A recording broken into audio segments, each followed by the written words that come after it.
Hi, I'm Muireann Hayes. On Christmas Eve, my parents opened the massive front door of our Hillsborough mansion and threw my single suitcase onto the frozen marble steps. My little sister Tara stood right behind them, arms folded, grinning like she'd just won the lottery. "Let's see how you survive now, big sis," she said. I dragged that suitcase through thick, icy fog. No money, no car, nothing left except the long cashmere coat keeping me alive. I collapsed onto a snow-dusted park bench inside our gated neighborhood, shaking so hard my teeth wouldn't stop chattering. That's when she appeared, an old woman, barefoot, skin turning purple, silver hair whipping in the wind. She looked like the cold had already claimed her. Without thinking twice, I stood up, took off my only warm coat and wrapped it around her trembling shoulders. She grabbed my freezing hands, looked straight into my eyes, and whispered, "Kindness like yours is rarer than diamonds." Then she walked away and vanished into the fog. Exactly 1 hour later, 19 black luxury sedans rolled up in perfect silence and blocked the entire street. The same woman stepped out of the middle car. Same face, but now she wore a floor-length camel coat, hair in an elegant chignon, diamonds flashing at her wrist. She walked straight to me, smiled, and said only one sentence. "I've been watching you long enough to know exactly who you really are. If you've ever been thrown away by the people who were supposed to love you most, drop 'been there' or the city you're watching from in the comments. So I know I'm not alone. Trust me, keep watching. What happens next will blow your mind." That afternoon, I was still in shock from the layoff email that landed at 10 a.m., another round of restructuring at the San Francisco ad agency I'd given 6 years to. I packed my desk plant into the passenger seat of my 12-year-old Honda Civic and pointed it south on 101 toward Hillsborough. 32 miles, 47 minutes if traffic was kind. It wasn't. I'd already called Mom from the parking garage. "Just need to crash for a couple weeks while I figure things out," I told her. She sounded distracted, said dinner was at 7, and hung up. When I pulled through the gates, the house looked like a magazine cover, 15-foot noble fir in the 2-story foyer, white orchids everywhere, the caterers in black ties setting the dining table for 20. Dad Richard was uncorking a 2005 Dom Perignon like it was Tuesday. Mom Margaret was fastening a new South Sea pearl choker that definitely wasn't there last month. And Tara, my 27-year-old sister, was twirling in a backless red silk dress, flashing a 6-carat radiant cut diamond on her left hand, like she'd been waiting her whole life for this exact moment. Derek, my ex of 4 years, stood behind her with his arm around her waist. I dropped my keys in the bowl by the door and tried to smile. "Hey everyone, bad day at work." That was all I got out. Tara spun around, eyes wide with fake concern. "Oh my God, again." She gasped loud enough for the caterers to hear. "Third job in 4 years, right?" She turned to Mom. "Remember when she got fired from the startup in Soma for not being a team player?" Mom's lips tightened. Dad didn't even look up from his champagne. I felt my face burn. It was a reduction in force. They let go of the entire creative team. Tara waved her new ring in my direction. "Derek just closed his Series A. 28 million pre-money. Investors love him." Derek gave me that same smug half-smile he used when he ended things 2 years ago with, "It's not you. It's timing." Dad finally set his glass down. "Muireann, we need to talk." He didn't motion for me to sit. He never did when it was bad news. He told me straight last month he'd amended the family trust. All of it, 38 million in principal, was now in Tara's name only. Irrevocable. Signed, notarized, filed with the estate attorney in Palo Alto. He said I was 32 capable, and it was time I stood on my own. Mom added, "We can't keep funding a lifestyle that doesn't produce results," as if my salary had ever paid for their orchids or Tara's Birkins. I stood there, mouth open, trying to process that my own parents had just legally disinherited me while I was still standing in their foyer. Tara pulled out her phone, already recording. "This is gold," She laughed. Big sis comes home broke on Christmas Eve. Say something for my followers. I looked at Dad. You're serious? He met my eyes for the first time all night. Cold. Final. You have 20 minutes to pack what you need. Security will let you back in tomorrow for the rest if you make an appointment. Mom wouldn't even look at me. She busied herself adjusting a gold ornament on the tree. I walked upstairs on autopilot. The bedroom I'd had since I was 10 still had my high school swim team photos on the wall. I threw jeans, 2 sweaters, laptop, and toiletries into the old Louis Vuitton weekender Tara hadn't stolen yet. Everything else, books, yearbooks, the framed Stanford diploma, would have to wait. When I came back down, Tara was live on Instagram, narrating like a wildlife documentary. And here comes the prodigal daughter with one sad suitcase. Any bets on how long before she's sleeping in that civic dad opened the front door himself? The fog had rolled in thick. I couldn't see the end of the driveway. Temperature was already dropping below freezing. I stepped over the threshold. Behind me, Tara called out, "Sweet as poison, Merry Christmas, Muireann." Don't freeze. The door closed with a soft, expensive click. The alarm beeped twice as it armed. And that was it. In under 30 minutes, I went from daughter to trespasser in the only home I'd ever known. I stood on the marble steps in the dark, one suitcase at my feet, wearing the only warm thing I still owned, that long cashmere coat. The second that heavy door sealed behind me, everything went quiet except the blood pounding in my ears. I stood on the empty street trying to breathe, but the air felt like knives. My mind kept replaying Dad's flat voice, 38 million gone with one signature, and Mom refusing to meet my eyes. I was 32 years old, and in one conversation I had become a stranger to the only family I'd ever had. I started walking because standing still felt worse. The wheels on the suitcase rattled over the perfect pavement, the only sound for miles. Every mansion I passed had warm golden windows and laughter spilling out, Christmas trees glowing behind gated driveways. Each one reminded me I no longer belonged anywhere. My fingers were already numb. I kept thinking this can't be real. Any minute Mom would open the door and call me back, say it was a cruel joke. But the alarm stayed armed. No footsteps. Nothing. I don't know how long I walked, maybe 20 minutes, maybe an hour, until I found myself in the little public garden beside the old Episcopal church. There was one iron bench under a street lamp that actually worked. I sat down hard, dropped the suitcase handle, and finally let the tears come. I cried for the little girl who used to hide under that 15-foot tree waiting for Santa. I cried for every birthday where Tara got the bigger present and I was told to be grateful. I cried because I had always believed that if I just worked harder, achieved more, they would finally see me. Turns out none of it mattered. I wasn't disposable because I failed. I was disposable because I wasn't Tara. The tears froze on my cheeks. I hugged my knees to my chest and stared at the ground, trying to figure out how I was going to survive the night, let alone the rest of my life. That was when I heard the slow scrape of bare feet on concrete. I looked up and saw her, an elderly woman, shuffling toward the bench. Silver hair tangled and loose, thin shoulders hunched against the windskin, so pale it looked translucent under the lamp. She stopped a few feet away, swaying slightly, and spoke in a voice rough from cold. "Young lady, do you know if any of the shelters still have room tonight? I've been walking up from Burlingame. Everything's full." I wiped my face quickly. "I'm sorry. I don't. I don't have anywhere either." She studied me for a long moment, eyes sharp despite the exhaustion.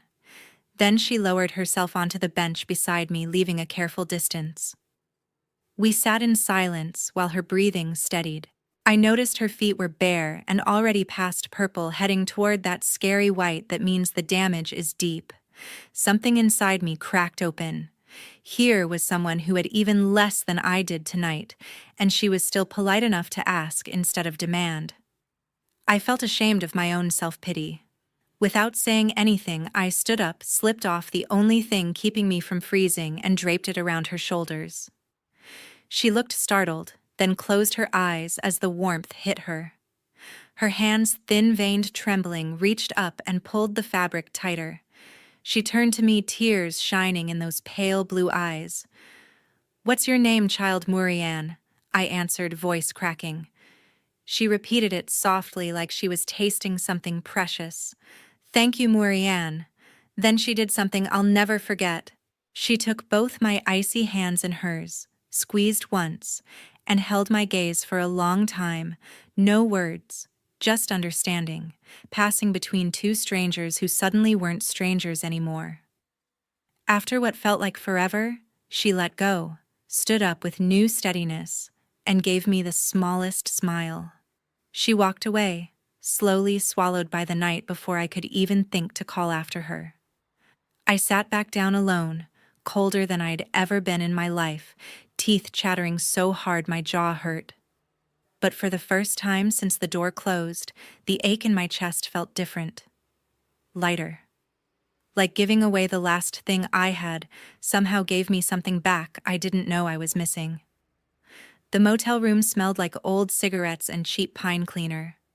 I had been staring at the same Indeed page for hours, applying to anything that paid above minimum wage, when my phone rang with a number I didn't recognize. Miss Muireann Hayes. The woman's voice was crisp, professional, with a faint East Coast clip. "This is Grace O'Neill calling on behalf of Mrs. Eleanor Calloway. She would like to meet you immediately." I laughed out loud, actually laughed, because it sounded like a prank. "Who is this really?" The line stayed silent for 2 beats. "Mrs. Calloway will explain everything." "A car is waiting outside room 112. I looked through the peephole. 19 identical black BMW 760s lined the cracked parking lot like a presidential motorcade. The lead car's rear door opened by itself. I grabbed my keys and walked out in the same jeans and hoodie I'd worn for 2 days. She was waiting in the middle car, the woman from the bench. Hair now in a flawless, low chignon camel hair coat, cinched at the waist, red-soled heels catching the sun. She looked 78 going on ageless. "Get in, Muireann," she said gently, as if we were old friends. The door closed with a soft thud. The partition rose. We pulled away. 20 minutes later, the gates opened to a 1920s Tudor mansion on a quiet cul-de-sac in Atherton, hidden behind redwoods and a 10-foot hedge. I had driven past this street 1,000 times and never knew it existed. Inside smelled of cedar and roses. A fire crackled in a stone hearth big enough to stand in. Floor-to-ceiling windows looked over a private lake. She motioned for me to sit on a cream sofa that probably cost more than my car. A butler poured tea neither of us touched. "My full name is Eleanor Calloway," she began.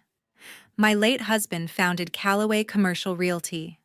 When he passed 12 years ago, I took the company private and turned the profits into the Calloway Family Foundation.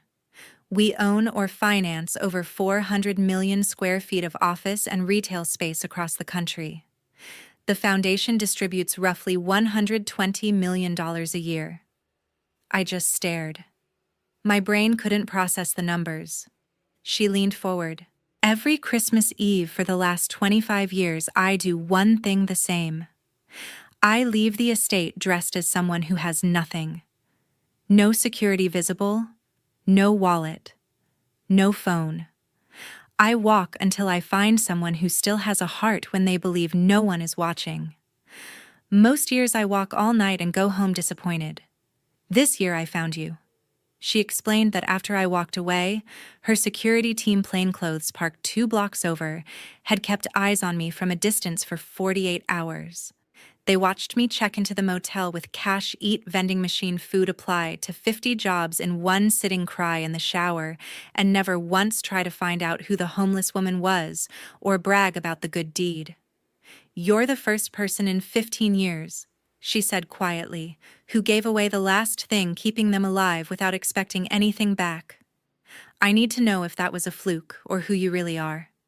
She stood and walked to the window, hands clasped behind her back. I have no children, no heirs. When I'm gone, strangers on a board will decide where my money goes. I don't want that. I want someone who understands what it feels like to be thrown away on Christmas Eve, to decide how we help the next person who gets thrown away. She turned to face me. I'm offering you a room here, a salary and a 5-year apprenticeship. If at the end you're the person I believe you are, the foundation becomes yours to run. Not a gift, a responsibility. I opened my mouth closed. It opened it again. Why me was all I managed. Because she said, eyes suddenly fierce, I know exactly what it feels like to sit on a freezing bench with nowhere to go and still choose kindness. I was 29 when my own father did it to me.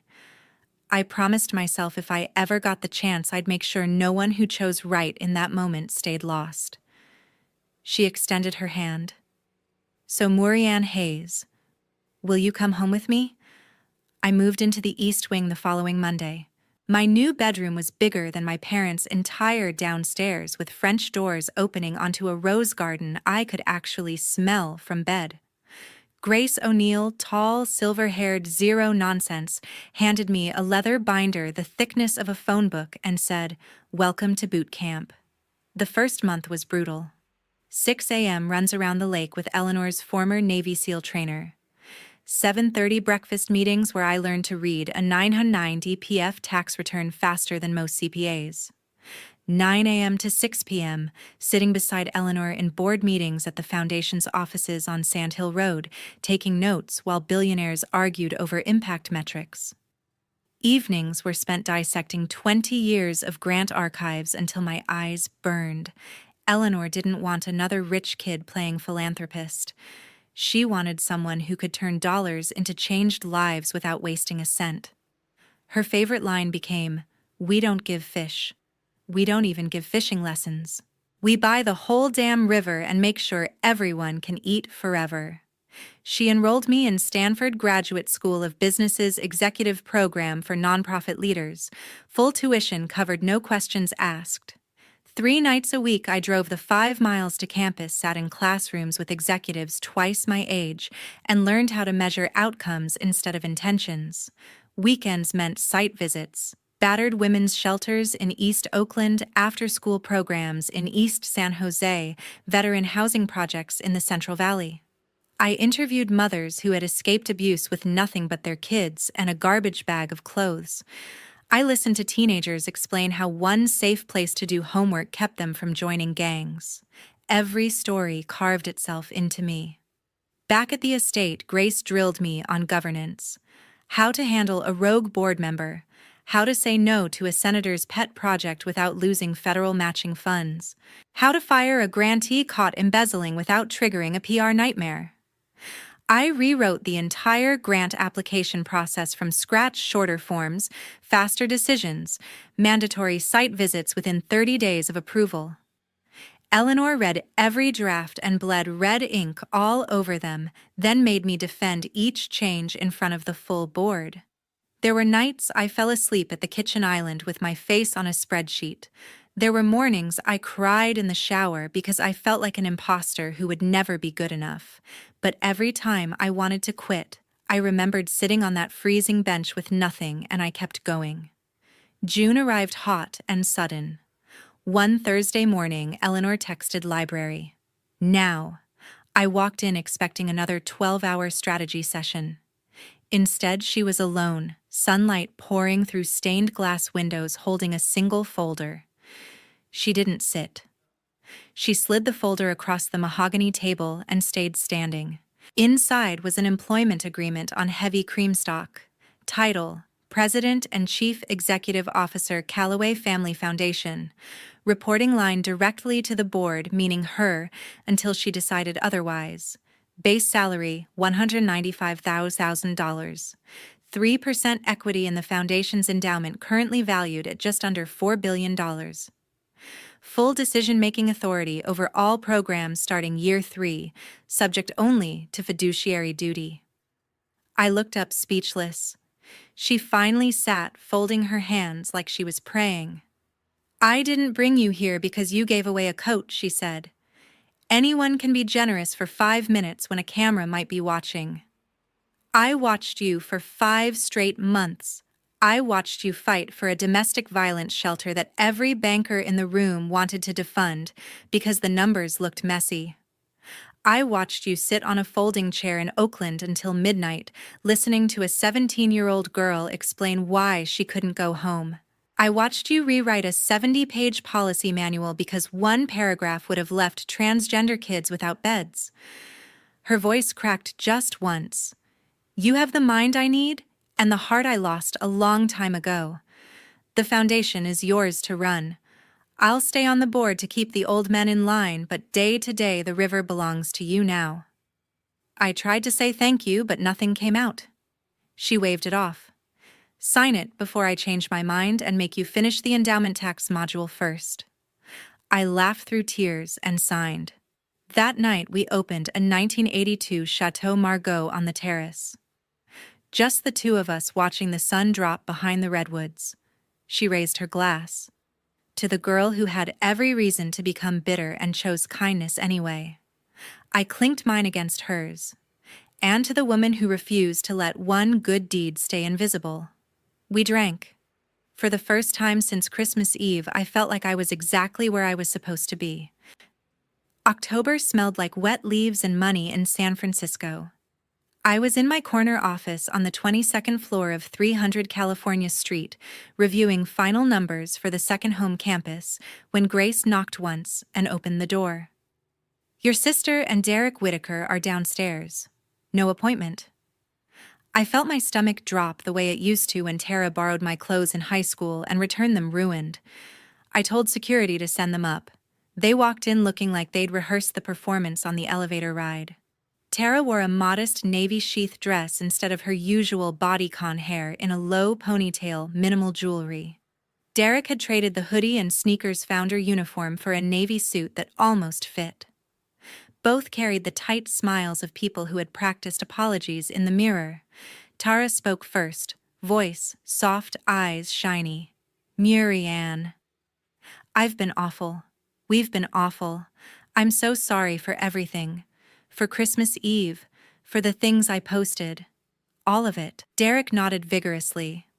We're getting married next spring, trying to do things the right way this time.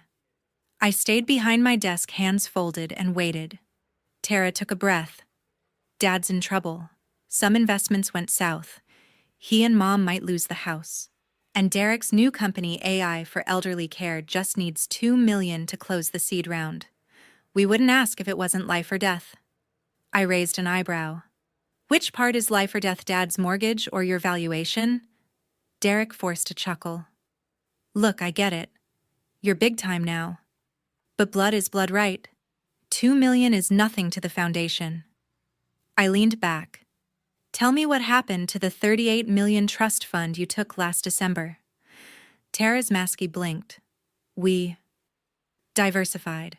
Crypto NFTs, a few angel deals Derek's friends were running. It was supposed to 10x. Then FTX collapsed. Luna went to zero and most of it's gone. Derek jumped in. Market downturn. Happens to everyone. Sequoia lost billions too.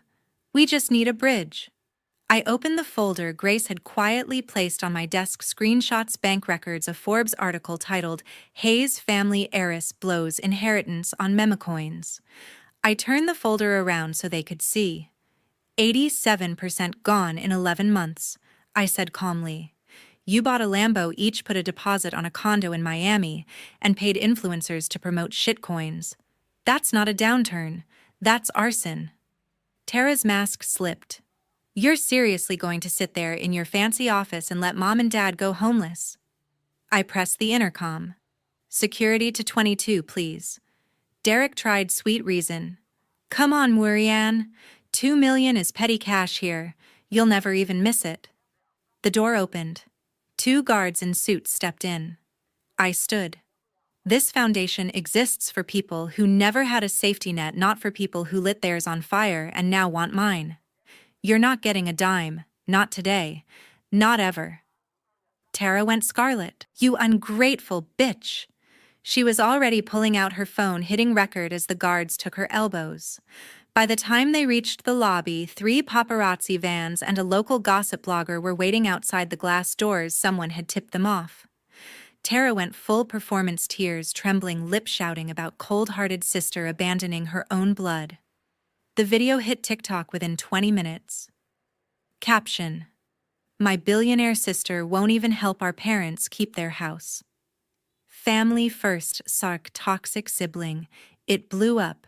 10 million views in 6 hours. Then the internet did what the internet does best. Old classmates posted yearbook photos of Tara pouring yogurt on my backpack senior year. Someone found the Instagram live from Christmas Eve where she laughed while I carried out my suitcase. A former nanny went on record about the way Tara used to lock me out of the house in the rain as a joke. The comments flipped from sympathy to pitchforks. Hayes family exposed trended higher than the original video. Derek's seed-round deck leaked. Someone at the foundation accidentally forwarded it to a journalist. Turns out the AI elderly care startup was 90% vaporware and 10% his cousin's garage project. Investors ghosted. Tara's wedding planner canceled. She hadn't paid the deposit.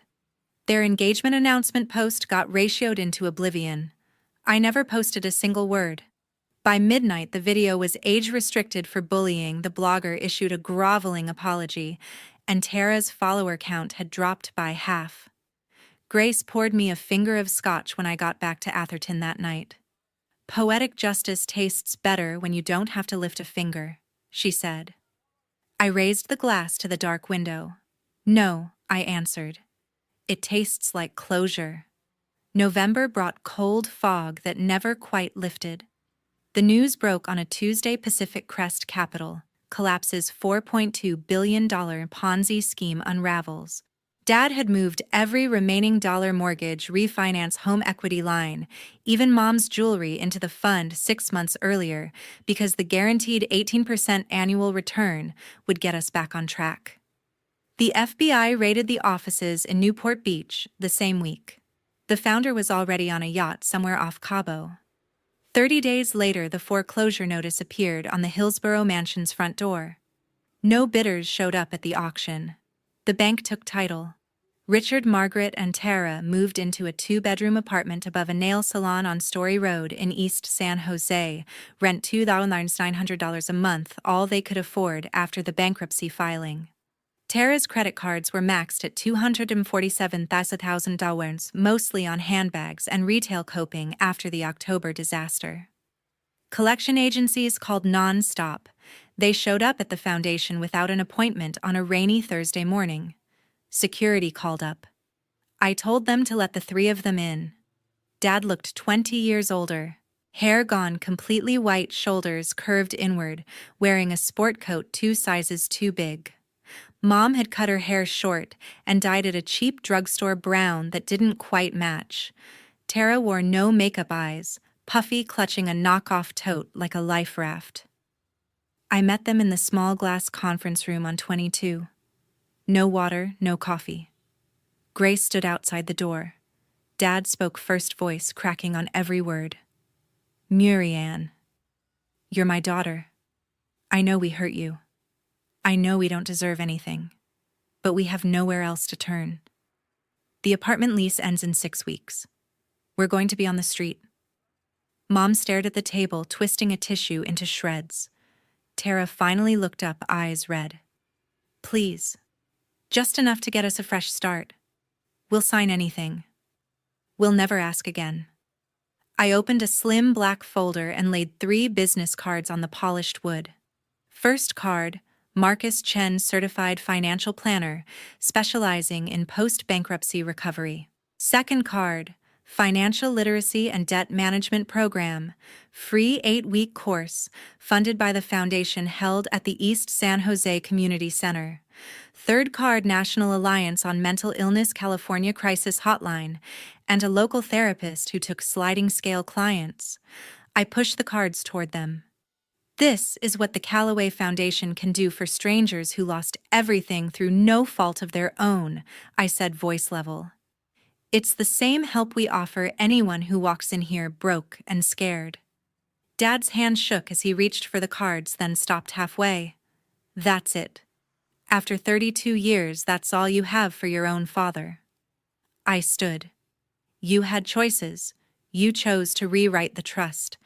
You chose to chase returns that sounded too good to be true. You chose to stay silent when Tara humiliated me for sport. Those were your decisions, not mine. Mom finally looked at me, tears streaming. We were wrong. We're so sorry. I met her eyes for the first time in almost 2 years. I believe you're sorry now, I said. But sorry doesn't rebuild a life. Work does. Courage does. Taking responsibility does. Tara started sobbing loud and messy. You're enjoying this. You want us to suffer. I walked to the door and held it open. No, I answered. I just refuse to pay for your suffering anymore. Security escorted them out. Dad never looked back. Mom whispered, I'm sorry one last time as the elevator doors closed. Tara kept crying until they reached the lobby. Grace handed me a tissue I didn't realize I needed. They'll be okay, she said quietly. People who hit bottom either stay there or start climbing. You just gave them the only ladder we're allowed to give. I nodded, watching the rain streak down the windows. For the first time, the ache in my chest was gone, not replaced by joy, just by space. Room to breathe. The sky over East Palo Alto was the color of steel on opening day. Second home rose like a promise, kept 4 stories of glass and redwood wrapped around a courtyard where kids were already chasing each other between planter boxes full of rosemary and kale.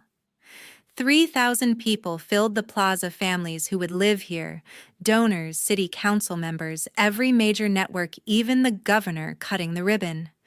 I stood backstage in a simple black suit, heart hammering louder than the marching band warming up. Grace squeezed my hand once. Eleanor, elegant in winter white, gave me the smallest nod from the front row. This was the project I had bled for: 200 permanent supportive apartments, on-site medical clinic, job training center, preschool, rooftop farm, and a policy that no one would ever be turned away for lack of paperwork. The mayor finished his speech. The crowd roared when my name was called. I walked to the podium. The microphone felt heavier than any trust document I had ever signed. I looked out over the sea of faces. Near the back, almost hidden behind a column, stood Richard, Margaret, and Tara. Dad wore an old navy pea coat that hung loose on his frame. Mom clutched a paper cup of coffee like it might disappear.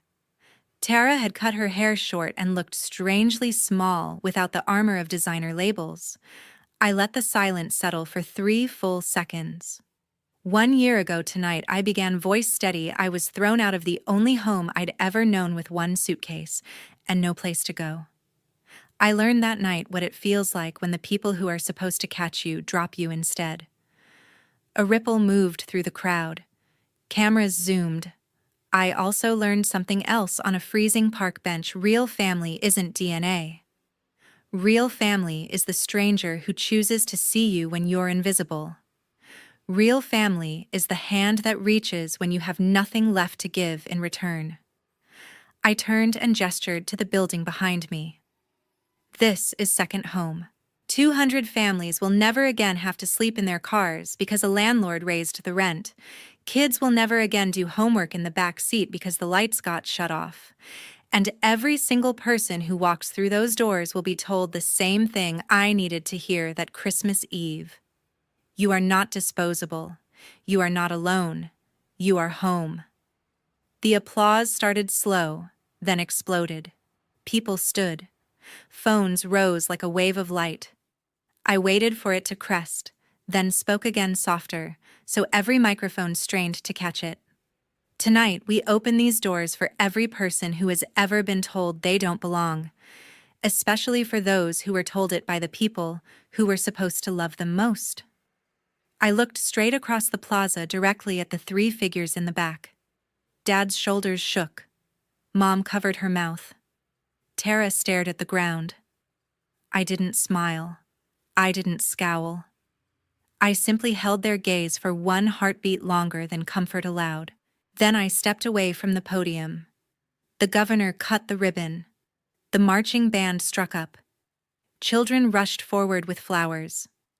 Reporters shouted questions I pretended not to hear. I walked down the steps through the crowd that parted like water and headed for the main entrance. Richard tried to step forward. Muireann I kept walking, not fast, not slow, just forward.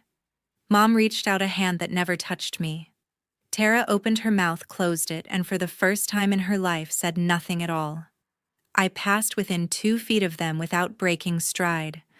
The massive redwood doors of second home opened automatically as I approached. Warm light spilled out onto the concrete. I crossed the threshold. The doors closed behind me with a soft final sound. I never looked back. Not because I hated them. Not because I needed to prove anything, but because I finally understood forgiveness doesn't mean reopening the door that hurt you. Sometimes it simply means walking through a new one and letting the old one stay shut.